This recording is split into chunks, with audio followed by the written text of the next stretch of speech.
nagpa-blatter nga po si VP Sara ng grave threats laban diyan kay Ramil Madriaga kasi binantaan ang buhay ni VP Sara. Sabihin ko rin po na foul ang ginagamit ng mga pamamaraan nitong si Madriaga para ma-dismiss ang kanyang kaso. Sa katunayan po, una-una, nag-offer po yan.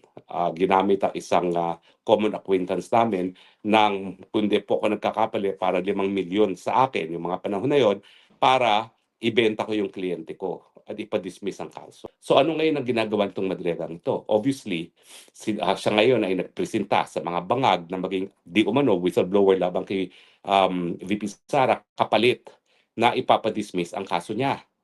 Paano siya nakagawa ng isang sinumpaang salaysay sa loob ng kulungan? Alam nyo, pangalawang beses na niya ginawa yan. Kasi doon sa kabahagi ng depensa niya, ay siya ay gumawa ng sinumpaang salaysay na sinumpaan ng isang piskal habang siya ay nasa loob na ng kulungan. Anyway, ang pag-usapan po natin ngayon ay ang pinaka-latest na black propaganda laban kay VP Sara na di umano ay siya tumanggap ng pera galing sa mga pogo at galing sa mga drug lords no nung huling eleksyon. Well, unang-una po ha. Dapat po bago tayo maniwala sa mga impormasyon ay pinapakalat laban kay VP Sara, dapat alam natin na talagang gusto sirain ng Bangag administration si VP Sara dahil ayaw nila na sumunod na maging leader itong si VP Sara, no?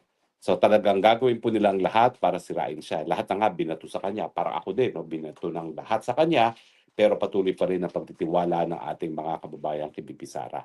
So hindi na po ako nagugulat dito sa mga bagong paratang na siya daw ay tumanggap ng pera galing sa pogo at galing sa mga drug lords.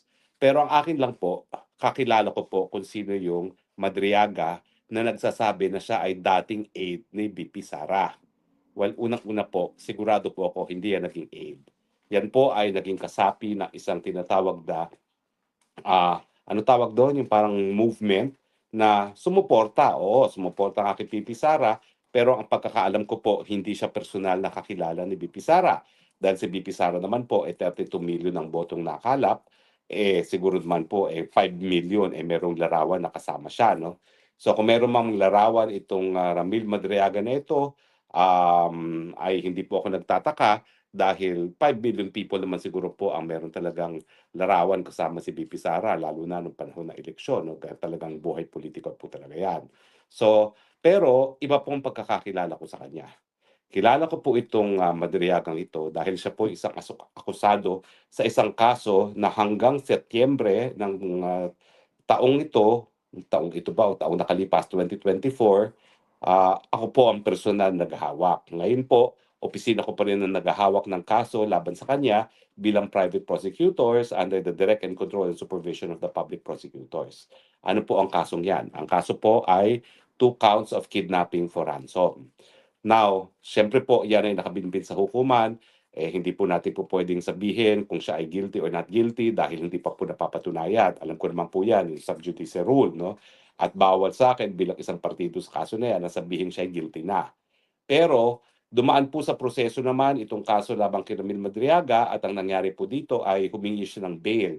Sang-ayon po sa ating saligang batas, ang bail naman po is a matter of right except when evidence of guilt is strong, no, sa mga heinous crimes.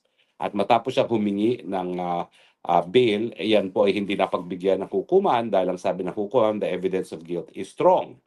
Ano ba yung mga ebidensya laban sa kanya? Well, kasama na po dyan yung positibong identification ng mga biktima ng kidnapping ng mga Filipino-Chinese na kasama nga si Ramil Madriaga, kasama yung kanyang pinsan na nangidnap sa kanila at iba pang mga physical evidence gaya ng mga text messages, no? So hanggang doon lang po ang sasabihin natin doon sa kaso. Pero ang nalinaw sa inyo, itong impormasyon na siya daw ay aide, ex-aide ni VP Sara ay kasinungalingan po yan. Hindi po siya kakilala ni VP Sara, ang aking pagkakaalam. At pangalawa, kung hindi po ako nagkakamali, nagpa-blatter nga po si VP Sara ng grave threats laban dyan kay Ramil Madriaga kasi binantaan ang buhay ni VP Sara at binantaan din po ang buhay ko. Sa totoo lang po, nung hinawakan ko po itong kaso ng Madriaga, binalik po ng kapulisan yung security ko na nabawi na matapos akong matalo nung eleksyon nung 2022, no? Binalik po nila kasi nga daw delikado talaga itong grupo ni Ramil Madriaga. Sa katunayan, matapos po silang mahuli, no? Madakip at mahuli, nagkaroon po ng manhunt para sa kanila, renade din po yung kanyang parang ano tawag dito, farm, no? Diyan sa Rizal, kung saan napakadami pong baril na nakuha. Nakapagtataka nga po bakit napakadaming baril itong si Ramil Madriaga, bagamat ang naging negosyo po niya ay parang security agency, pero kung titignan niyo po, hindi ordinaryong security agency na naka-blue uniform, no? Para po talaga silang, wow, elite security group na hindi mo alam kung anong ginagawa. At sangkatutak nga pong mga firearms ang na-recover nung siya po ay renade sa kanyang farmhouse dyan sa Rizal. So unang-una, yung mga pinagsasabi po nitong Madriagang ito, nanggagaling po sa isang polluted source kasi nakakulong po siya ngayon. Dahil non-bailable po yung krimen niya na 2 counts of kidnapping for ransom at nagkaroon na ng desisyon ng hukuma na hindi siya entitled na magpiyansa dahil the evidence of guilt is strong. Hanggang doon na lang po tayo dahil bawal pagsalitain ang merito ng kaso. Pero sasabihin ko rin po na foul ang ginagamit ng mga pamamaraan nitong si Madriaga para ma-dismiss ang kanyang kaso. Sa katunayan po, una-una, nag-offer po yan. Ginamit ang isang common acquaintance namin ng, kundi po ako nagkakapali, para 5 milyon sa akin, yung mga panahon na yon, para ibenta ko yung kliyente ko at ipa-dismiss ang kaso. Hindi naman po ako gano'ng tao. In fact, lalo akong suhulan na ganyan, lalo akong nabubwisit. Kasi ako medyo mayabang ako eh. Yung aking mga ninuno naman nagnegosyo, naghanap buhay ng matino at iniwan naman po ang sapat-sapat na biyaya sa amin para kami mabuhay ng komportable. So hindi po ako nabulag doon sa 5 million niya para ibenta yung aking kliyente. At kaya naman po kahit ang mangyari, hindi ko binibitawan yung kliyente ko, no? Dahil lalong nag-isip siya na mabibili niya ako para ibenta yung kliyente ko, lalo naman akong naninindigan na dapat ang biktima ng karumalduman na krimen magkaroon ng katarungan. Yan naman po ang dahilan kung bakit ang buong karera ko bilang isang abogado ay halos lahat ng kaso ko, ako po ay private prosecutor. Dahil ako rin po ay palaki ng isang public prosecutor. Gusto ko sana maging public prosecutor, kaya lang talagang hindi sapat ang sweldo niyan. Kaya ang buhay ko, buong buhay ko, private prosecutor, except for one time na yung kliyente ko na dating vice governor at provincial administrator ng Masbate ay nadepensahan ko successfully sa Sandigan Bayan doon sa tinatawag na voucher scam. Once lang ako naging defense counsel sa buong buhay ko at 35 years of practice na po ako, puro private prosecutor talaga ako at saka international arbitration. So, bukod dun sa panunuhol sa akin, ano pang ginawa ni Madriaga? Abay, ang ginawa po niya at dokumentado ko po yun ay nag-file siya ng separate kaso doon sa isang lupa sa Bataan na binili ng isang kumpanya na meron din akong interes at inakusa kami na kami daw po ay mga land grabbers. Na-dismiss na po yung kasong yan ng DARAP, no? Pero meron din silang kaso sa ombudsman na hindi ba pinapansin ng ombudsman kasi ang ombudsman gagalaw lang naman sila sa mga kaso na mayroong prima facie case, no? Ang kaso kasi na sinampa nung di umano, dinan-grab namin ay sinasabi na pineke ang pirma. Samantalang established naman po na humarap siya sa notaryo at saka pirma niya yon, ay may mga larawan pa nga po na siya ang pumirma dun sa kontratang yon. So nagtataka po ako kung bakit ngayon sinasabi niya na land grabbing daw yon. But in any case, wala po akong direct involvement sa kasong yon dahil hindi naman ako pumirma ng kahit anong kontrata doon sa kasong yon, no? At gaya ng aking sinabi, dinismiss naman po ng DARAB yang kasong yan.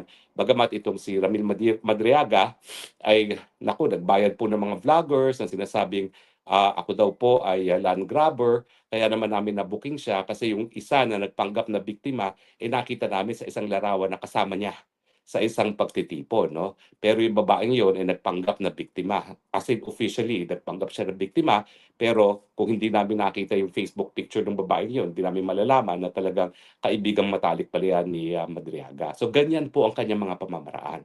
So ano ngayon ang ginagawa nitong Madriagang ito? Obviously, siya ngayon ay nagpresenta sa mga bangag na maging di umano whistleblower labang kay VP Sara kapalit na ipapadismiss ang kaso niya. Alam niyo ang malungkot, napaka-advanced na po ng kasong yan. Kung hindi po ako nagkakamali, hindi naman naging testigo namin dito sa kasong ito at isang testigo na lang po magre-rest ng prosecution. Kasi magaling po yung judge dyan eh. Doon sa petition for bail, sa loob ng 10 araw ata, napakabilis nung panahon na yun, talagang pinapresenta ang pinakamalalakas na mga ebidensya namin. At kung hindi ako nagkakamali, hindi naman bababa sa 8 testigo ang napresenta ko sa loob ng 10 araw lamang, no? Sana nga po lahat ng judges sa Pilipinas, gaya ng judge namin, no? At matapos yung mahigit kumulang 8 testigo, nagdesisyon nga na malakas yung ebidensya at hindi po pwedeng mag-bail, no? So, in any case, ang sinabi niya siguro dito sa mga bangag administration, sige, idadawit ko si BP Sara kapalit na ipa-dismiss niyo ang kaso ko. Paano nila mapapa-dismiss? Naku, yung private complainant po, mga Filipino-Chinese, kung ano-ano pong nangyayari, na-raid ang kanilang negosyo, na sa tingin ko naman, yan ay isang pamamaraan para ma-pressure siya na pumayag na ma-dismiss ang kaso laban dito kay Madriaga. Sa akin, bakit naman po ganito? Mantakin niyo po, um, heinous crime ang nangyari. Dalawa, hindi isang Filipino-Chinese sa mga kabataan ang kinidnap. At talagang mahigit 10 araw pa po ang nadetenay yung mga bata at nagbayad po ng ransom yung mga magulang, no? At mabuti na lang po nagkaroon po ng bypass so yung dun sa pagbabayad ng ransom nagkaroon ng operasyon at dun nahuli nga po yung mga co-accused ni Madriaga, no? Kasama na yung first cousin niya. At actually po, may mga namatay dito. 2 kidnappers sa pinaghihinalaan ang napatay po, doon nagkaroon ng putukan, at isang pulis. Naku, nakakaawa po yung mga batang pulis, batang-bata, no? Na pulis na taga Mountain Province, kung hindi ako nagkakamali, artistahin pa naman, no? So 3 po ang namatay doon sa operasyon para ma-recover yung 2 Filipino-Chinese. Bakit naman ganitong karumal-dumal ang kriminal neto? Bakit papayagan ng kahit sinong administrasyon na ma-dismiss kapalit lamang para idiin ang kalaban sa politika na si Inday Sara Duterte, no? So tingin ko po, desperado na talaga itong administrasyon neto at binababoy na pati ang sistema ng katarungan natin. Hindi ko po alam kung mape-pressure yung mga magulang na mga kabataang ito para i-dismiss ang mga kaso. Sana naman po hindi.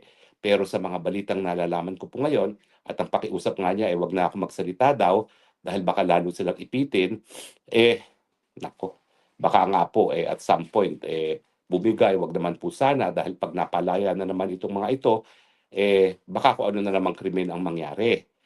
Alam niyo po, sa katunayan, bago pa sila makasuhan dito sa kasong ito, na-convict po itong Madriagang ito for kidnapping, kasama din yung pinsan niyang buo.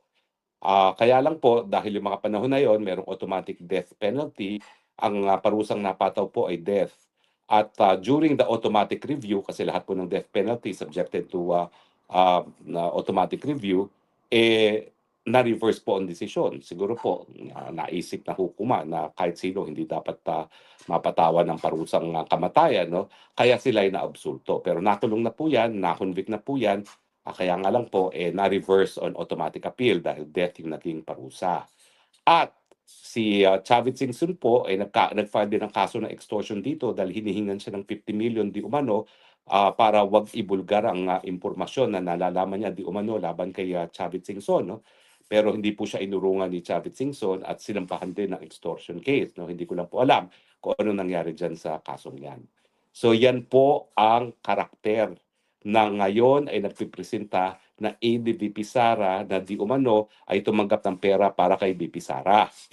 Take note po, no, sa kanyang sinupang salaysay, wala naman po siyang sinabi na diretso niyang binigay ang kahit anong pera kay VP Sara. Ang sinasabi lang niya, yung isang beses binigay niya doon sa isang naging aide ni Inday Sara na pinasisinungalingan naman ng aide at isang beses sa kotse daw na nagpalitan at kinuha yung kotse, no. Pero alam niyo po ang impormasyon para mapaniwalaan dapat kapani-kapaniwala at dapat nanggagaling sa tao na kapani-paniwala. Kung ikaw naman ay nakakulong ngayon para sa 2 counts of kidnapping for ransom, minsan ikaw ay na-convict na for kidnapping with ransom din at kinasuhan pa ni Chavit Singson ng extortion, bakit naman niyang paniniwalaan? Isa pang bagay po paano siya nakagawa ng isang sinumpaang salaysay sa loob ng kulungan? Alam niyo, pangalawang beses na niya ginawa yan kasi doon sa kabahagi ng depensa niya ay siya ay gumawa ng sinumpaang salaysay na sinumpaan ng isang piskal habang siya ay nasa loob na ng kulungan. Alam niyo, kung hindi lang ako talaga hindi mahilig mamersonal 'no, at ako naman talaga ay nakatutok lamang para sa pagbibigay ng katarungan sa mga biktima ng, krimen, dapat pinuruhan ko rin yung piskal. Kasi yung piskal na yon hindi naman siya assigned dun sa lugar kung nasaan yung kulungan, siya'y piskal lang, abay pumasok ng kulungan at para bigyan ng panunumpa itong si, Madriaga para nga dun sa kanyang, affidavit na ginamit dun sa piskalya 'no, nung dinidinig on preliminary investigation 'no. So sa akin irregular po talaga yung ginawa ng piskal kaya lang, bakit naman ako magsasampa sa mga kaso ng mga ganyan 'no. Sigurado po ako diyan, merong dahilan kung bakit pumasok sa kulungan yung piskal na yon para bigyan ng panunumpa si, Madriaga pero pinasa Diyos ko na po yan dahil anyway hindi naman kapanipaniwala yung, mga sinabi niya dun sa affidavit na yon 'no. Pero ngayon, sino na naman ang pumasok sa kulungan para siya ay panumpaan 'no, para dito sa kanyang sworn statement 'no. Napakalakas naman talaga nitong Madriaga na talagang, nagpapatawag talaga siya ng mga piskal pa ha. Yung una kasing na pinresentan niyang sinumpaang salaysay, piskal pa ang pinapasok niya sa kulungan at yan ang nag-administer ng oath sa kanya. So ngayon, I would be interested, baka yung kaparehong piskal pa rin ang nagbigay sa kanya ng sinumpaang salaysay diyan sa loob ng kulungan 'no. Pero sa akin po, tanungin niyo na 'yan. Paano nakakapasok ang mga taong ganyan para magbigay ng panunumpa? Napaka-espesyal naman itong taong ito 'no, para bigyan ng ganyang pribilehiyo na siya pa ang pinupuntaan ng mga subscribing officer sa loob ng kulungan. So ano po ibig sabihin nito? Naku, talaga pong hindi sila titigil hanggang hindi tuluyang mawarak ang imahe at reputasyon ni VP Sara. Pero nagkamali lang sila, ang ginamit nila ay hindi kapanipaniwalang tao. At siyempre, kilala naman natin ang pagkatao ni VP Sara. Siguro lahat na ay, ibato niyo sa kanya, pero hindi niyo maibabato sa kanya talaga yung sense of propriety pagdating sa mga perang bagay na pera-pera. Talaga naman pong wala kayong kahit anong bahid na korupsyon na pupuwedeng maibato kay VP Sara at yung kanyang pagkatao hindi po yan basta-basta tatanggap ng pera maski eleksyon. Dahil yung eleksyon po, ako naman po yung tumakbo sa unit team. In fact, kaming dalawa ang magkasama 'no, dahil ako lang talaga ang kakampi niyang, tumakbo kasama niya 'no. Sabi ko nga kay Tatay Digong na talagang tutol dun sa pagtakbo namin ni VP Sara sa, unit team. Ang sabi ko, kinakailangan meron namang kasama si VP Sara dahil ang feeling ko talaga kung hindi mo sasamahan si Inday Sara ay talagang pagsasamantalahan ng mga Marcos si VP Sara dahil di minsan naman, talaga ako'y hindi tuluyan ng tiwala diyan sa mga Marcoses. So, kaya rin ako tumakbo diyan sa pagnanais ko na maprotektahan din si VP Sara at yun naman ang ginagawa ko sa pang-araw-araw na kami ay nangampanya.